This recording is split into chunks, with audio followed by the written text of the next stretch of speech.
Pinatitiyak ni Pangulong Bongbong Marcos sa Department of Budget and Management o DBM na may nakalaan na pondo na magagamit ang gobyerno para sa disaster response sa pagharap sa bagyong Marce. Kasabay nito, ipinasailalim na rin ng Pangulo sa high alert ang lahat ng ahensya bilang paghahanda sa bagyo. Narito ang report ni Rose Babiera.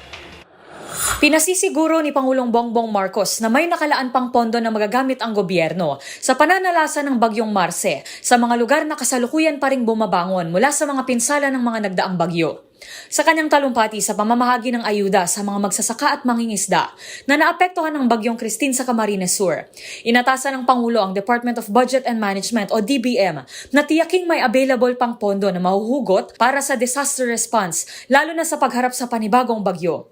Sa kanyang pahayag sa social media, isinailalim na ni PBBM ang lahat ng ahensya ng gobyerno sa high alert bilang tugon at paghahanda sa bagyong Marce.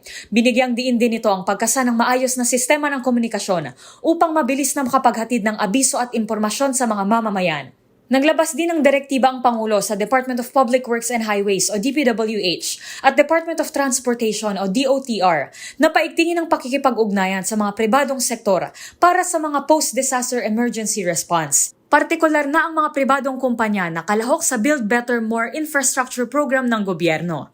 Para sa MBC TV Network News, ito si Rose Babiera. Una sa Pilipinas, una sa Pilipino.